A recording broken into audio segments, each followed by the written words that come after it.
برنامه به شما تقدیم میشه. در این برنامه ما خانم کاترین پرز شکدم رو داریم که این روزها به نام خانم کاترین پرز شناخته میشن و ایشون چندی پیش در اخبار بودن و اخبار زیادی در مورد نفوذ ایشون در میان مقامات بسیار بالای جمهوری اسلامی وجود داشت که میخوایم امروز درباره هم اون تجربه و هم اتفاقاتی که امروز داره در ایران میفته با ایشون صحبت بکنیم. Miss Perez, welcome to Channel One. Thank you for having me. Thank you very much for accepting our invitation. So I just told our viewers that about a little bit about your past, the fact that you basically launched into the Iranian media a few years ago because of your infiltration among the top officials of the Iranian government, Islamic Republic's government. And I'm going to ask you to say a few words about your experience with them and how I know that you are a political analyst, and it's very unusual for a political analyst to choose the approach that you chose in order to find the data for political analysis. And I would like to for you to say a few words to our audience. Sure. Well, actually, the gentleman like just in the picture, Nader Talebzadeh, was the one who opened the door for me. So I started off writing about the Yemeni conflict and what was happening with Saudi Arabia.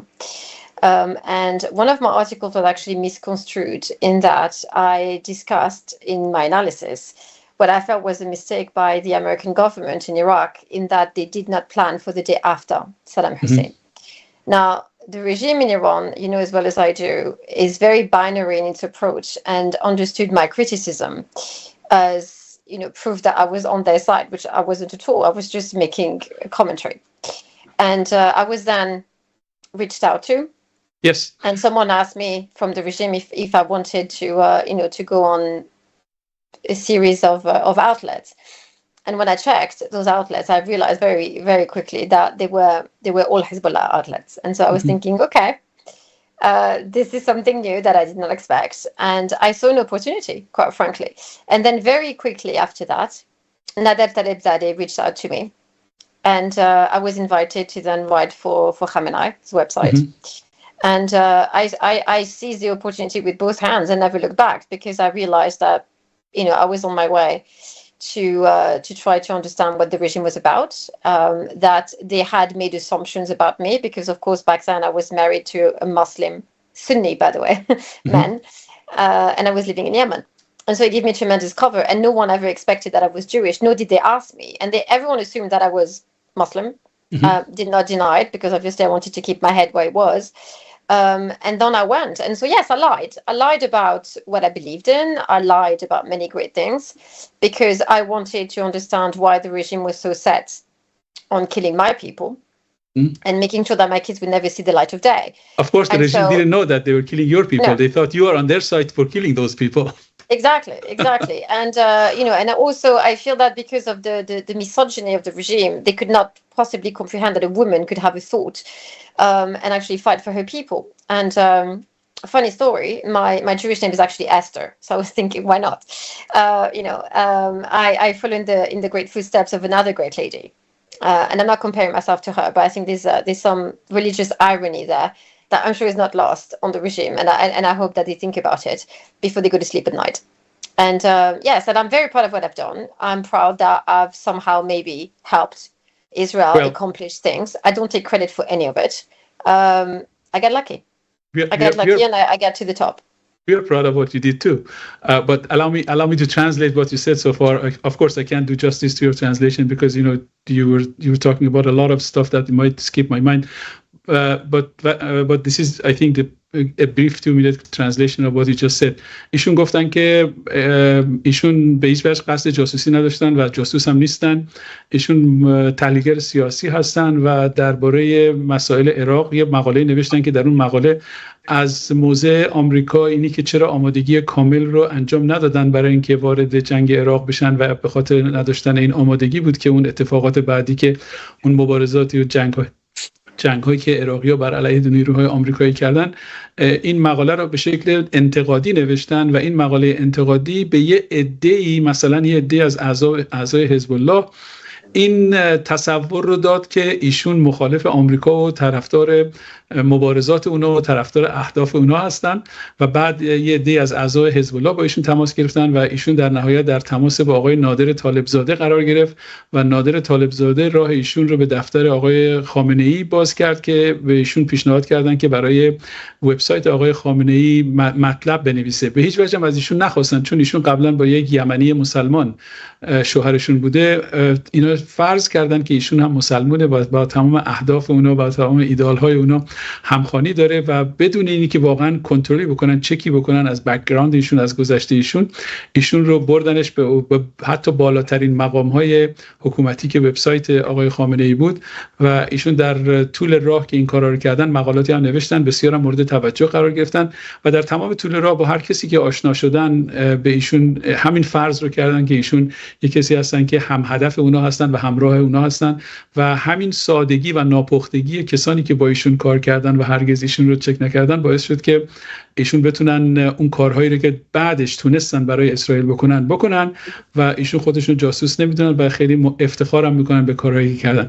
Okay, very well, Catherine. So now you're in Iran and you're working, you're basically meeting the top echelon of that government, and nobody ever suspected that you know who you are and what's your religion and what's your not more important than your religion, what's your allegiance, whether your allegiance is with their goal, with their objectives and with their ideals, or and so tell us how you got to meet the presidents and you know the top commanders of the military and the top officials, and did they ever suspect that you know what was your agenda? No, they didn't. So it all started. You know, every few years they have a Palestine something conference in Tehran, and I received an invitation, and I was like, okay. So on I went. I flew on British Airways to Tehran, and I was met in the plane from London. From London, and I was met in the plane. So they came to get me from the plane. So you had two ISGC lovely people who came to pick me up, and they took me to the VIP sections, and then you know they took my passport and they did all the visa thing, because with the French passport obviously you don't need to have a visa to get to Iran. You get it from the airport. So my passport for once helped me greatly. So I was let in, because obviously I came upon invitation of Ayatollah Khamenei, so that kind of, you know, nobody really checks you because you're invited. And how did you know that you were invited by Ayatollah Khamenei? It was on the letter. So, okay, you know, so on your letter, the invitation what came from Ayatollah Khamenei to you? Yes, okay. And from the parliament. So I think it was the Speaker of Parliament at the time who invited me as well. So because the conference was organized by Nader Talebzadeh in coordination with Parliament. And so I went there. So they took us to the hotel, and on the same evening, I was immediately met by several members of the RSGC. It doesn't take a genius to know who they were. And then the next day, I went to the conference, and Ayatollah Khamenei did his great entrance, and everybody was crying and screaming. And there was a gentleman, Khaled Mashal, that was literally standing 10 meters away from me, screaming, "Death to Israel! Kill all the Jews!" And I was just like, "I'm right here." So that was friendly. You had the Houthis, Hezbollah. You had the daughter of Imad Mournier, who was there, whom I met a couple of years later. And so that was fun. And on the evening of the inauguration of the conference, I was taken for shisha somewhere in North Tehran by some gentleman and a lady who sat me down and told me, if you could ask anything, what would you ask? And I was just like, well, I don't know. And they told me, like, would you like to meet with Ayatollah Khamenei? And I was like, well, how could I possibly ask something like that? And I really genuinely I didn't even think about it, because I was thinking there's no way. And then they said, oh, it's okay, we'll take you back to the hotel and be ready, because we might come and pick you up. And so they did. I went back to the hotel. 15 minutes later, or half an hour later, received a phone call telling me, come back down. And they took me in a car to go meet with Khamenei. So that was fun. And the whole time I was thinking, like, what am I doing? What am I doing? They took you to Khamenei. Yep. So they took me to a compound. I don't remember, to be honest with you, it was, the tinted windows. I did not look outside because I didn't want to, to attract attention. I was quite, it was kind of an out of body experience in that you don't think too much because you don't want to. Thinking like I'm going to be meeting, the Great Turban. Mm-hmm. It's not a fun experience.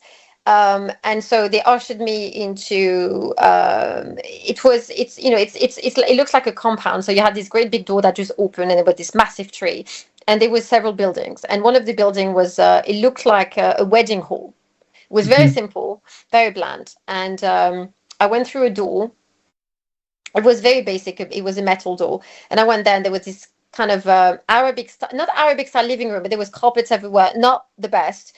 And I remember those big neon lights in the ceiling, and pictures of Khomeini and Khamenei everywhere, as they do quite often. Kind of like what you see when they do the press conferences or that kind of thing. And there was a chair literally in the middle of the room, and I was thinking like, okay, that chair doesn't look like it's for me. And they told me, they gave me the rules. So they checked me, they took the pin out of your scarf and whatever, making sure that you don't have your phone with you. It was taken from me, that there's nothing sharp or whatever, no pen, no nothing. So you're not allowed to have anything on you, and you're being checked thoroughly. And then the lady told me, you can't look at him directly in the eye. You can only answer a question if he speaks to you. You always look down. So they give me the etiquette of what do you do in front of a mullah. And then he came, and for about half an hour he spoke. I didn't really speak, to be honest with you. He spoke, and he gave me the great speech. Did he say hello to you? Did you say hello to you, or did you say hello to him?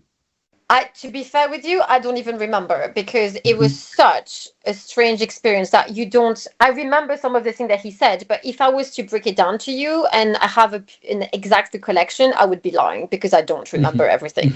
I just remember two things that he said to me that really struck a chord, and something that was actually repeated to me by Raisi when we did our interview. And I was quite shocked. So I was thinking, you really read the same memo, clearly, like you have a line that you keep. So yeah, he actually asked me an interesting question, because he was asking me, do you think that God is cruel and genocidal? And I was just like, what? No. Of course we had a translator, because I don't speak Farsi and he doesn't speak English. And I was like, obviously, well, no. And he was telling me, well, God kills people every day. They die from cancer. They die from, all kinds of diseases and catastrophe or whatever. But no one judges God for death. And I was like, but no, because he's God. And then he was just like, you see, I'm kind of like God. And I'm like, okay. He said, I'm kind of like God.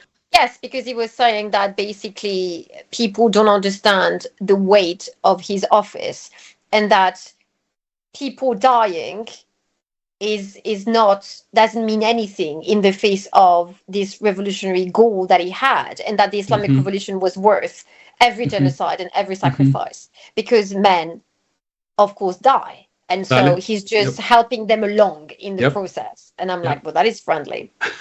And then he told me something else. He told me, do you understand what is it that we mean? And this is what Raisi repeated to me, word for word. Do you understand what is it that we mean when we say death to Israel, death to America? And I'm like, well, I'm guessing that you want Israel gone. And he was like, it's not just Israel as the country, which is quite interesting, because they keep lying about it and saying that, oh, we just mean the country, not the people. But he was telling me that what they mean is the biblical meaning of Israel, and that is Jacob, because, of course, God gave Jacob his name. He who wrestles with angels or God. Okay. And so that's what it was about. And that shocked me. Please allow me to translate what you just said. Of course, like I said, I'm going to give a compressed version of what you said, because I want to talk to you more than I can translate. So ایشون گفتن که به وسیله یک کنفرانس دعوت شدن از لندن که به کنفرانسی در تهران برن، و در اون کنفرانس از لندن دعوت شدن، به موقعی به فرودگاه مهرآباد یا فرودگاه امام رسیدن. در اونجا یه عده‌ای به استقبال ایشون اومدن. ایشون از تو صفای معمولی که پاسپورت گذرنامه رو چک میکنن رفت نشدن و بردنش به قسمت مهمانهای ویژه، و توی قسمت مهمانهای ویژه ایشون یه عده‌ای رو که خودشون میگن که از اعضای سپاه پاسداران بودن، بر اساس شکل و شمایلشون ملاقات کردن، و ایشون اون دعوتنامه‌ای که داشتن که از طرف شخص آیت الله خامنه‌ای ایشون رو دعوت کرده بودن که در این کنفرانس شرکت بکنن، به اونا نشون دادن و اینا با سلام و صلوات ایشون رو بردن توی اون هتل و توی هتل ویژه‌ای که برای شرکت کنندگان خارجی این کنفرانس تهیه دیده بودن و در اونجا ایشون رو در اون هتل مستقر کردن. روز بعدش اومدن و ایشون رو بردنش به محل کنفرانس. توی محل کنفرانس ایشون میگن که چند قدمی من آقای خالد مشعل رئیس حماس نشسته بود و شخصیت‌های دیگه هم بودن که مثلا دختر عماد مغنیه که در سوریه کشته شد، عضو حزب الله که در سوریه کشته شد، اونم اونجا نشسته بود که بعداً من با اون تماسایی گرفتم، باهاش صحبتایی کردم.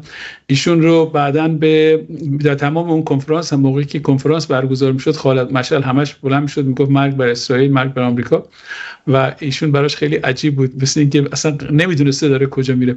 به هر صورت ایشون بعد از کنفرانس به ایشون خبر میدن، موقعی میره هتل بهشون خبر میدن که برای ایشون ملاقات ویژه ترتیب دادن با آیت الله خامنه‌ای و میان توی هتل و مستقیما ایشون رو میبرن به محل اقامت ایشون و ایشون تعریف کردن که محلش یه جایی بود که محلش در این حال که بسیار ساده بود، اتاق‌های بسیار بزرگی که خالی از هر نوع وسایلی بود و روی همون اتاقی که بعداً من دیدم که ایشون نطق‌های معمولیشو اجرا میکنه، برای من خیلی عجیب بود که ما از یک در آهنی بسیار بزرگ عبور دادن، بعد رفتیم تو اون اتاق بسیار بزرگ و تو اون اتاق بزرگ فقط یه دونه صندلی وسط اون اتاق بود که من نمیدونستم این صندلی برای منه یا برای آیت الله خامنه‌ای. به هر صورت به من گفتن، اومدن همه بدن منو گشتن که مطمئن بشن چیزی در بدن من نیست که مثلا اجسام تیزی یا که مورد خطر ایشون قرار بده. و بعداً به من گفتن که موقعی که دارین با ایشون حرف میزنین شما از ایشون سوال نمیکنین، مستقیما هم به چشمشون نگاه نمیکنین، ایشون از شما سوال میکنن و شما فقط پاسخ میدین. و میگن که موقعی که ایشون از در وارد شدن و اومدن و نشستن، اولین سوالی که از من کردن این بود که شما فکر میکنین که خدا ظالم و جنایتکاره؟ cruel and genocidal، این کلمه‌ای بود که ایشون استفاده کردن، ظالم و جنایتکار. و من بهش نمی‌دونستم چی بگم در پاسخ به این سوال.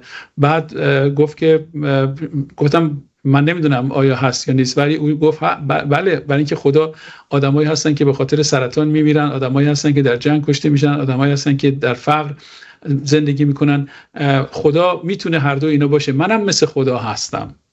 این نکته خیلی جالبه. من موقعی که این نکته رو گفت من متوقف شدم، ازشون دوباره پرسیدم که مطمئن بشم که آیت الله خامنه‌ای گفته من در خدا بودن، اولا من مثل خدام، دوم صفت مشترکی که من با خدا دارم ظالم بودن و نسل کش بودن. جنسایدال یعنی نسل کش، یعنی ایشون در اینی که داره به یک مهمان خارجی میگه که من با خدا این صفات مشترکی دارم، بنابراین اگر این اعمال رو از من سر میزنه بدونین که این اعمال خداگونه هست. حالا من در ادامه از ایشون خواهم پرسید که آیا البته ایشون گفتن که بعداً با آقای رئیسی هم که مصاحبه کردن اونم همین کلمات رو به کار برد، همین صفات ها رو برای خدا به کار برد. All right, Catherine, I think I did somewhat of a justice to your statements. So you talked to Ayatollah Khomeini. You also interviewed Raisi, and you said that especially those two words, that whether the God is cruel and genocidal. You said Khomeini and Raisi, they both refer to those adjectives. No. So both Raisi and Khamenei talked about, death to Israel as in the sons of Jacob, that they were after not just Israel as a country, as a nation, but after the people of Israel, the Jewish world altogether. And then they went on, Raisi went on to explain, because there's a little story too, because when I was trying to do the interview, it was supposed to happen in Tehran, but he was on the campaign trail because we interviewed him the day before the elections, which, by the way, is not allowed. You're not supposed to have any media interview, at least not a foreign one. But it happened anyway because Nader Tarebzadeh intervened and said, no, it's happening. So he called Raisi and said, she's coming. And so I had to drive all the way to Rasht. So, obviously I was accompanied by people. So we got to Rasht, and Raisi was very concerned that I wasn't going to make my flight back to London. And so he flew me in his plane. And so we had in Raisi's plane. In Raisi's plane. And so we had, I don't know if it was his plane, the regime's plane, no idea, but it was a plane. And it was full of people. And the food wasn't good. But anyway, I had a conversation with him outside of the interview because obviously the interview was very scripted. And so none of the questions I've asked were actually my questions. But he was quite keen to tell me about how the RSGC had, not sleeping cells per se in the West, but how they had infiltrated, and how, the regime had a lot more friends than the West even could imagine. That Israel, was going to be crushed under the boots of the revolution and blah, blah, blah. And I was just like, okay. So I was taking mental notes, of course, but it was a very strange conversation. It's very difficult to be staring at someone who has genocidal intent. Truly, you're not talking about just a dictator. You're not talking about, because obviously Raisi wanted to be the next, leader in chief, and you're sitting across someone who's profoundly set on exerting so much pain on others on the basis of their faith, on the basis of their nationality, and I've never seen. At that point, did you know about Raisi's role in the massacres you did know that? Okay. I did know that. I did my homework. But right. There's a difference in reading about someone crimes against humanity and facing a man who had no soul, no remorse, no desire to maybe atone for his sins or even acknowledge them, but who had such a disdain for life and a desire to cause death to people who stood in the way of power for the sake of an ideology that he did not even believe in. Because there's something that people need to understand. I've met many of the clerics and the mullahs and the RSGC and the whatever. None of them believe in God. Because when someone... Did they tell you so? You can see from their behavior. When someone, look, nowhere, no religion worth its salt would call on the death of innocent people for the sake of asserting God's word. Look, if you believe so badly into the scriptures, whichever they are, then you have already won. What is this desire to have to impose on others your belief system when faith is something that is so personal? It's between you and God. You have that conversation with however you want to have it. What does it matter to me if I know I have won already because I believe in what I feel is the real God, the only God, the real word of God? What do I need to convince you about it? Because I already won. I don't care. You come with me, not with me. It doesn't change anything.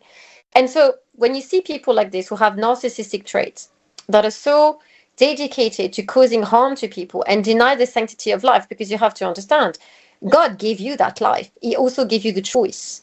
So you cannot tell someone, on the one hand, I'm going to give you free will and let you decide what it is that you want to do with that free will, and actually blame that same soul for choosing differently from what you told it to choose because you gave it free will. God is not someone that is, or not someone, but a power that is inconsistent. Yes. And so if you want to believe that God is indeed almighty and all righteous and all merciful, he cannot give you on the one hand a present and take it away with the other. And so there's no consistency in what the regime says. God is not vengeful. God is vengeful against those who stood against his people. There's a difference. And by that, I do not mean the Jewish people. I mean the people who believe. I mean the believers. That's right. And so when I look at people like this, there is no faith. There is no faith. All right. The second a cleric calls for death, leave him. He's not a cleric. Yes, I think the entire Iranian nation shares that particular aspect of what religion is about and how they're utilizing it for personal gain and for venting their hatred toward a particular group of people, namely Jewish people.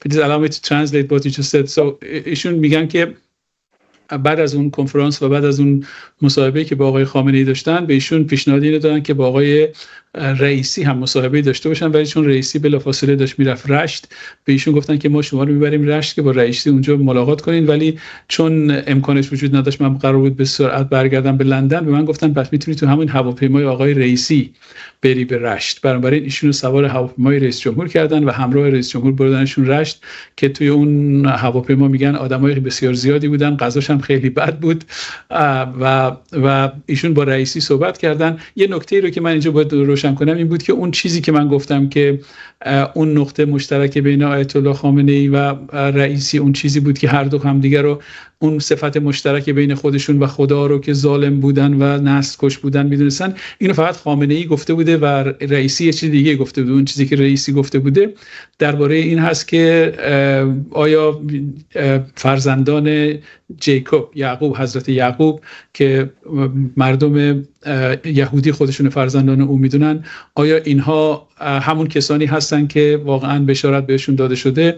و بعد در تمام طول راه به من حرفایی میزد درباره اینی که ما یعنی جمهوری اسلامی در آمریکا و در اروپا ایجنت‌های بسیار زیادی داریم، مامورین بسیار زیادی داریم که کاملا بر اون جوامع کنترل داریم و ما در نهایت بر اینها پیروز خواهیم شد. ما میگه حرفایی بر علیه قوم یهود و نابود کردن ما اسرائیل رو نابود خواهیم کرد. در تمام طول این مدت من باید میشستم و به حرفای این دیوانه گوش میکردم که درباره خدا و در تنها اعتقادات خودش رو به خدا رو از راه تنفر، و اون هم تنفری که به یک قوم مشخصی، به یک گروه مشخصی که یهودیان هستن ابراز میکرد و درجه طاعت و زهد او در نظر خودش در این تنفری بود که بر دیگران می‌ورزید. و من پیش خودم فکر می‌کردم که آیا ممکنه که این خدایی که شما دارین درباره‌اش صحبت می‌کنین که خدای قوم یهود هم هست، خدای مذاهب دیگه هم هست، به انسان‌ها از یک طرف اراده آزاد داده باشه و از طرف دیگه ما رو مجبورمون بکنه که به موجب یک وظیفه مذهبی و دیگران تنفر بورزیم، حتی بدتر از اون کمر به قتل دیگران ببندیم. این بنابراین با اون شخصیت خدا، با تعریف خدا که موجودی سراسر ترحم و شفقت و گذشت و بزرگواری و توانایی هست، این مغایرت داره و این مغایرت رو من در ذهن خودم داشتم در حالی که به سخنهای تنفرآمیز همچین آدمی گوش میکردم. Okay, very well, Catherine. So if there are anything else to talk about your experience while you were in Iran, I want to at least have half an hour to talk to you about the recent events. So sure. Please let's wrap up. Is there anything else? Any major event? Any major experience? No. Well, I've met with Soleimani too. That was before he died. I think, unfortunately for them, the people that I met don't last long. Mm-hmm. But that's it. That's all I have to say. Okay. All right. So let me ask you, obviously you're following what's been happening in the last 2 weeks, right? Mm-hmm. First, I would like to get your impression about what happened. Do you think that Israel eventually made this very dire decision of attacking the Islamic Republic? And I would like to make a distinction here. Some Iranians, and I would venture the guess to tell you that the vast majority of Iranians make a distinction between Islamic Republic and Iran.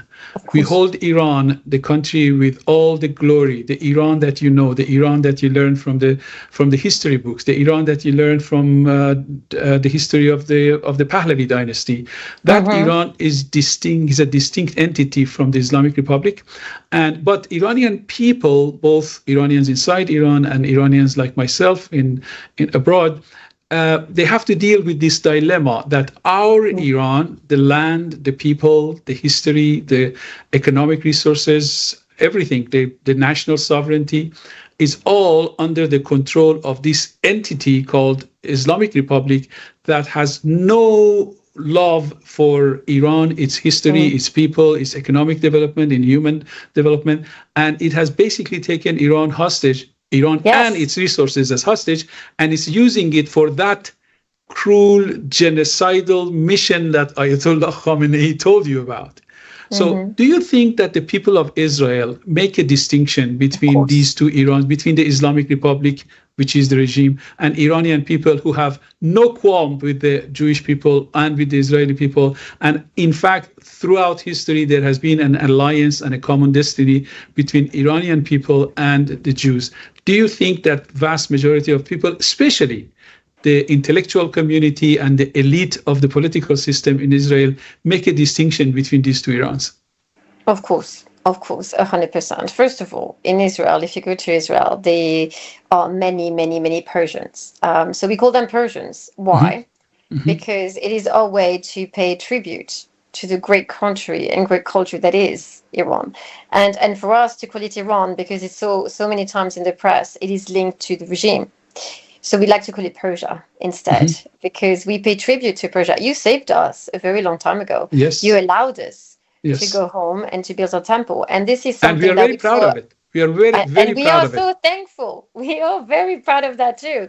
Because from that moment, from this alliance between Queen Esther and your king, was born an eternal friendship. And this is important. I think that the Jewish people and Persia have a very long memory. We remember. We honor our friends. And those who have come to our aid in our hour of need, we will do the same and return in kind. And we haven't forgotten. And I think that what Bibi, Prime Minister Benjamin Netanyahu, did was that it was to pay testament to the glory that is Persia, that remains Persia. And yes, you are under occupation and this regime is abominable. But there is something that the regime will never extinguish, is the spirit of Persia. The echo of Cyrus the Great is still there. I've walked in the street of Tehran. I've been to Isfahan. Your country is one of the most beautiful countries in the world, one of the oldest in the world. And it pains me in my soul to see your people have been trampled over by this abomination that is the Islamic Republic. But I know that, the rise, the freedom that you will get, you will see Persia reborn, brighter, stronger, more beautiful than ever, and you will shine a light onto the world, just as you did, centuries ago, and you have done for so many long centuries. And you should. This is your place. Your place is at the very heart of nations, and I feel that your nation and mine will very soon stand again side by side, hand in hand, and proclaim to the rest of the world that this is how nations live free. This is how we exercise our right to choose, and that there is no power other than the one above that will dictate how we do that future, and we will do it together. And I have no doubt. I have seen the courage of Iranian mothers. And I have to say, we have a saying in Israel that to stand between a Jewish mother and her child is not a good place to be. I would say that it is the same thing with the Iranian, that I have seen Iranian mothers. Those women are lionesses. And we share that symbol of the lion, the Lion of Judah, and you have your own. We were meant to be friends. Yes. From the very beginning of time. And we will stay friends. And look, I can assure you and guarantee you that no Jews, no Israeli wish you any ill or any harm. We want to help you be free. But we also understand, and this is important, that this freedom is yours to gain. We do not want to come and tell you how to do it, or why to do it, or in which way to do it. We do not want to dictate what happens after. We do not want to dictate who will come and lead that great nation of yours. And so, which is why Israel is very mindful of sitting back, because we want to honor you by saying, yes, we're going to come and help as much as we can, and we're going to defend our interests, because of course, Bibi is the Prime Minister of Israel. But we also want to respect and honor your wishes. And this is important. And I don't think that the world understands that there is a lot of respect between our two nations. We do not tell each other what to do. We give each other space. Respect and affection is not just respect. We married into each other. I mean, come on. Yes, we are. Look, this, yes, and do you know what? We have a common destiny. Of course. And do you understand how proud I am, to be an Esther? For me, this is the honor of my life, that my grandfather decided to call me that, because he gave me the greatest gift, is that forever I will carry Persia within me, and there could be no greater honor as far as I'm concerned. And so I will forever give you my affection, my love, my trust, and my loyalty. I believe in Persia, and I know you can free yourself from this evil that the Islamic Republic. Go get it.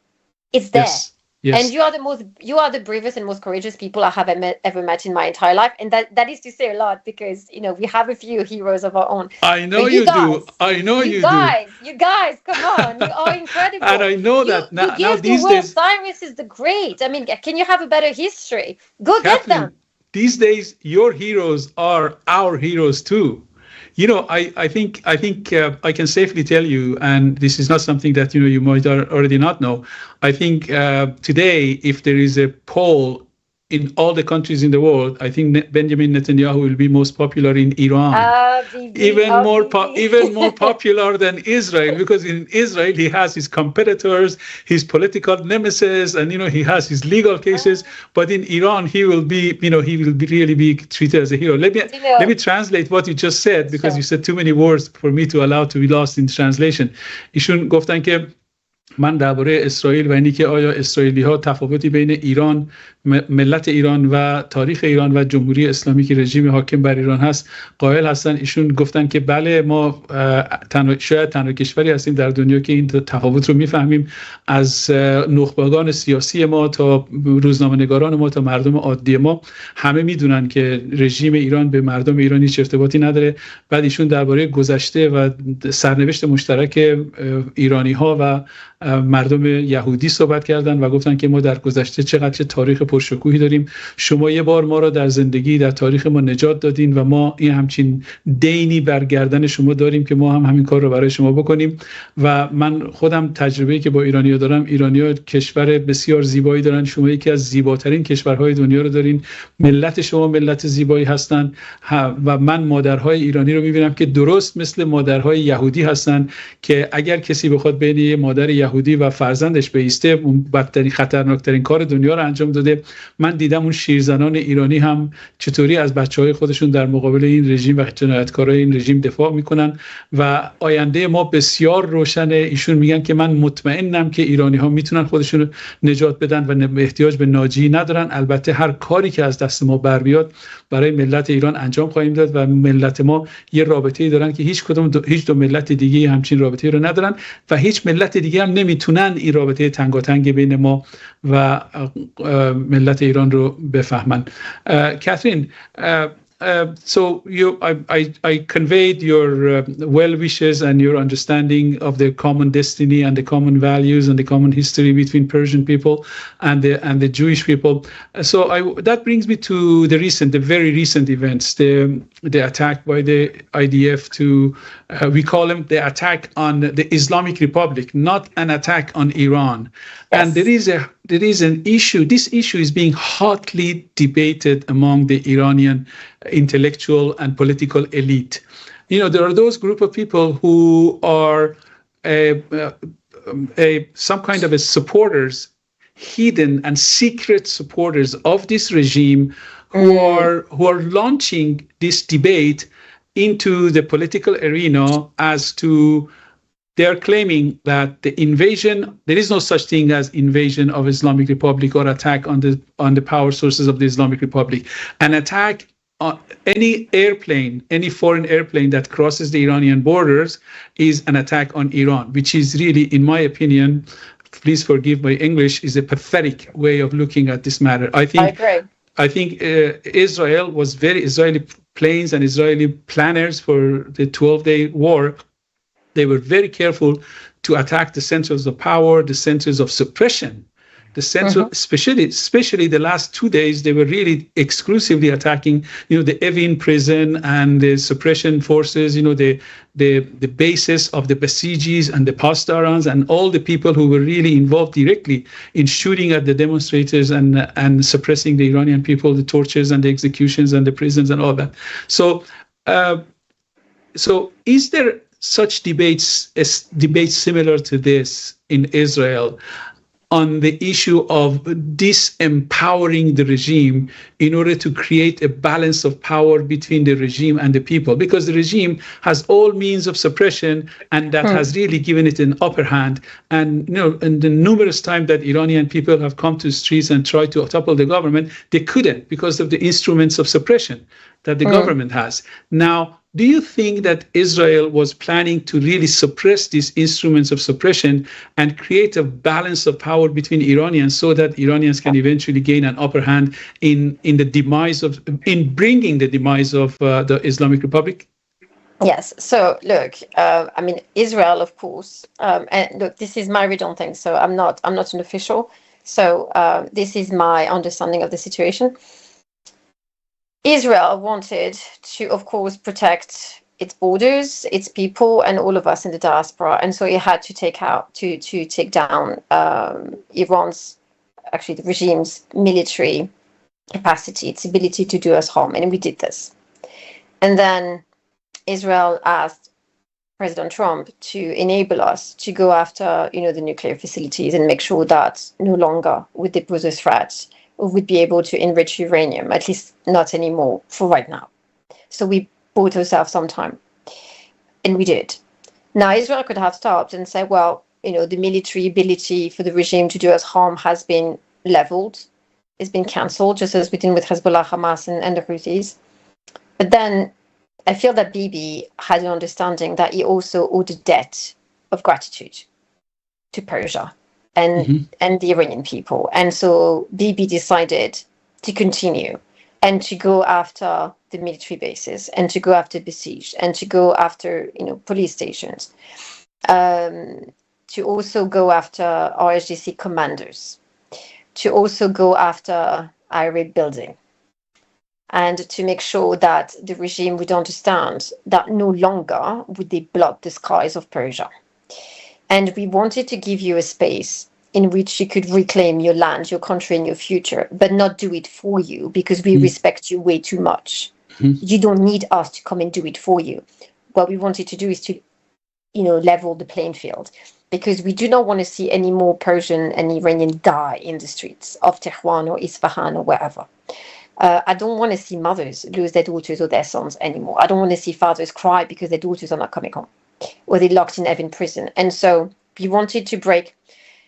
If you know the story of Pesach, this coming out Passover, this leaving of Egypt that we did all those centuries ago, the 7 plagues of Egypt were there to break the seal of power that Pharaoh had over the Israelites back then. And so that's exactly what Bibi did. He destroyed, Photo. He destroyed, all those commanders and took them out. So the leadership was gone. And then he destroyed the symbol of the regime, which is, its ability to lie and spit its venom, IRIB. And then it destroyed many other great things to show you that the regime has no hold over you, but that you allow it to have. And this fear that they instilled and taught you doesn't exist but in your head. Khamenei is not almighty. Khamenei dies. He will die one day. He's a man. He's just a man. He bleeds like you and I. There is no such thing as absolute power. There's only the power that God has. We are here, the inheritor of a very short time on earth. And Bibi wanted to remind you of that. Not in a pedantic and arrogant way, but to show you that what we went through as people when we were slaves for a great many years, we understand slavery. We were there. Yes. We wanted to tell you, learn from us, learn from our mistakes, and free yourself from this evil. You can. There was a question because when Moses found himself in front of the Red Sea, he turned to God and said, okay, what now? Do. And God answered him something quite interesting. He told him, everything that I gave you already, everything that you need to free yourself. The lesson was that God did not free the Israelites. He showed the way. We walked it. We split the sea because we believed in the only true power that there is to believe in. And this power is within you because God made you. This spark of the divine is already there. Walk it. You're already free. We just kind of, it's a question of like the Israelis showed up and the light, we flick the switch and then the light is on. Go. Yes. And I wish you all the victories in the world. And I want to be there next to you next year and celebrate. You will definitely be a guest of honor. Persia.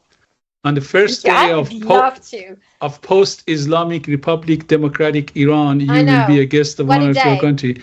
Yeah, let me translate the beautiful words that you said, both historically and biblically and about the Persian people. من از خانم شکدم پرسیدم، خانم پرس پرسیدم که آیا این تفاوتی که بین قدرت بین حکومت و ملت وجود داره که دولت تمام ابزار خشونت رو در دست داره و ملت بسیار توانشون کمتر هست، آیا این حمله اسرائیل قصدش این بود که اون ابزار خشونت حکومت رو، ابزار سرکوب حکومت رو ازش بگیره و یک توازن قوایی بین نبرد بین جمهوری اسلامی و ملت ایران برقرار بکنه، یا اینکه اهداف دیگری داشتین. ایشون گفتن که دقیقاً اهداف ما این بود که این توازن قدرت ما برقرار بکنیم، ولی نه ورای اون، برای اینکه میخوایم پیروزی نهایی که توی جامعه ایجاد میشه اون پیروزی متعلق به ملت ایران باشه. ما میخوایم تماشا کنیم و ببینیم که ملت ایران اون نبرد رو بین خودشون و نیروهای اهریمنی که ایشون جمهوری اسلامی رو تعریف میکنن خواهند برد و در خود اون پیروزی افتخارات بسیار زیادی نهفته است که ملت ایران هم توانش رو دارن و هم قابلیتش رو دارن انجامش خواهند داد. و ایشون چندین مثال آوردن، مثالای تاریخی از تاریخ قوم یهود. گفتن موقعی که یهودیان در مصر گیر افتاده بودن و زیر ساطور فرعون بودن، درست مثل خامنه ای، برای اینکه می‌خواستن از مصر فرار بکنن، 7 طلسم بر علیه اونا وجود داشت که خدا این 7 طلسم رو از جلوی سر راه اینا برداشت که اینا تونستن از مصر بیان بیرون و به سرزمین موعود فلسطین بیان. و موقعی که داشتن به آب برخوردن، به رود نیل برخوردن، حضرت موسی رو کرد به خدا و گفت اینو دیگه چیکارش کنم؟ اینو برای من باز میکنی؟ گفت نه، تمام اون ابزاری که برای رهایی شما لازم هست و من بهتون دادم در دستتونه، این ابزار استفاده کنید، شما به ابزار دیگری احتیاج ندارید. و خانم پرز گفتن که من فکر میکنم که نتانیاهو دقیقاً از این موضع تمام اون حلقه های طلسم رو در سر راه ایرانی‌ها که فوردو یکیش بود، تمام اون پایگاه‌های بسیج، زندان اوین، اینا رو یکی یکی برای شما از بین برد.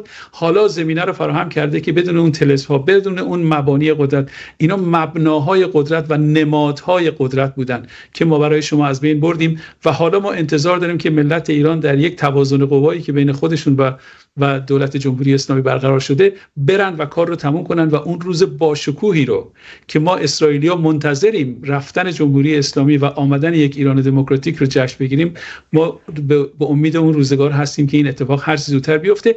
و ایشون گفتن که من مطمئنم که میفته و مردم اسرائیل مطمئنن که میفته و نتانیاهو مطمئنه که این اتفاق خواهد افتاد. بنابراین ما از ملت ایران می‌خوایم که به این مسئله که مثلا آتش بس به عنوان یک چیز منفی نگاه نکنن و این یک اتفاق بسیار بزرگ ملت ایران میتونن به این افتخار بزرگ نائل بیان. I tried my best to translate the beautiful words, both the history of Exodus from Egypt and then Israel, and today all the battles that you've been involved in multiple occasions, from Egypt to modern Europe, and you have been able to go against all odds and eventually liberate yourself and build the most beautiful society on earth. You've turned and so desert. Will you. So yes. Will you.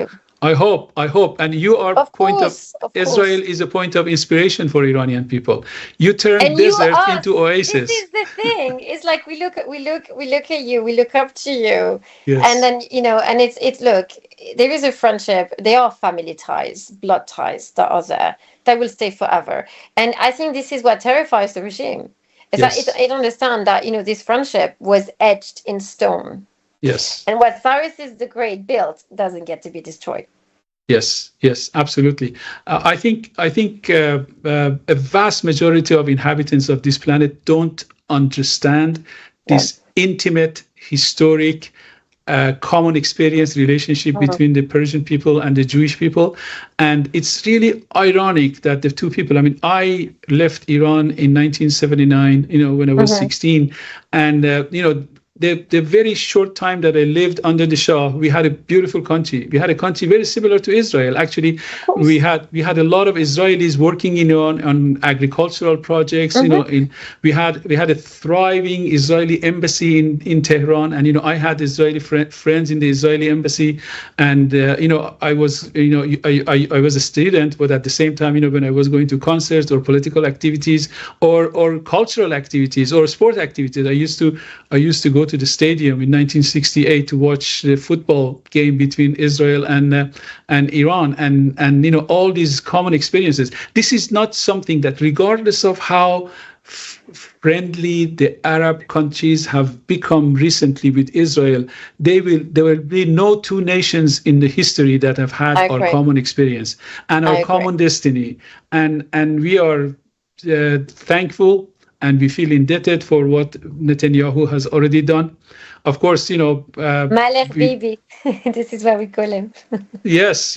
And I think that your experience and the stories you're telling, and not just the personal story, but the historic story, the narrative that has been, etched in the mind of every Israeli, including yourself, about the common destiny, about their view of Iranian people. And like I told you that, a large group of people, almost all people in the world, they don't really make any distinction between the Islamic Republic, the genocidal policies of this Islamic Republic, not just towards Israel, but even towards America. Death to America, death to Israel this is something that they coined. While Iranians love America, love Israel, we would like to have good relationship the same way as we did with Israel, before the revolution, during the Shah. And I'm sure that, someday soon we will all be singing, Israeli anthem and the Imperial Persian anthem in Tehran, while we are opening in the grand opening of the Israel embassy in Tehran, and that will be the day. Yes. And I can see that day, and we are going to take a picture together in that ceremony of the opening of the Israeli embassy in Tehran, and we give the people of Iran the hope. They should not be in despair. They should not be disappointed that the air campaign only lasted 12 days. It's not the cessation of hostility. Actually, it is not a cessation of hostility. This is just a ceasefire, the cessation of fire, not the cessation of hostility. Or maybe the beginning of something else. Exactly. There was never any hostility between Iranians and the Israelis, but the hostility from the regime to the Israeli people, to the Israel as a country, that I hope it comes to an end someday. I hope that however many supporters Ayatollah Khamenei has in that country, they see the light. They see that the Israelis are great people, successful people.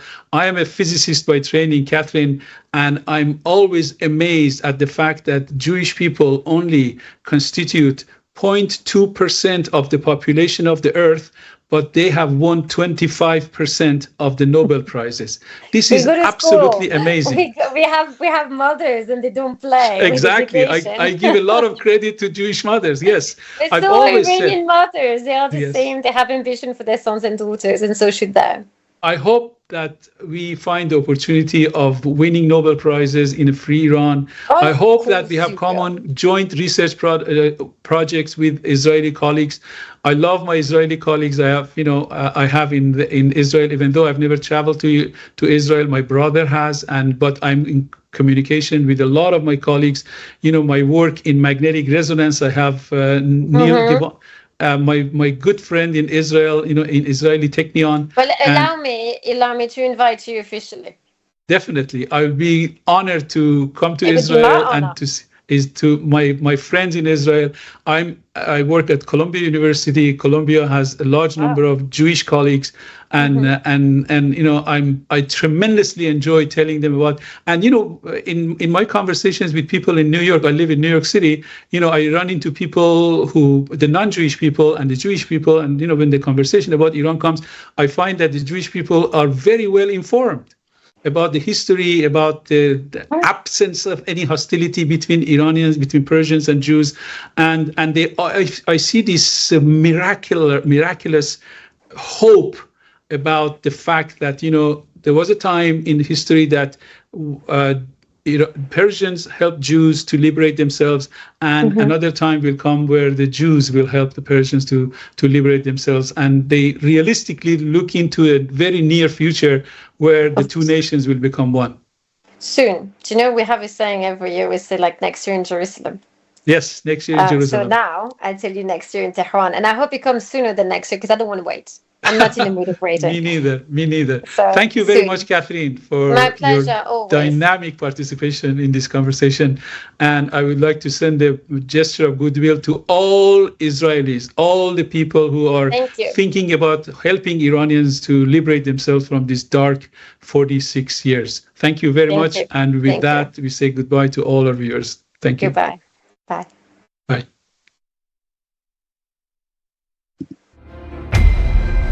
Thank you very much, Katarin. Now we are off the air.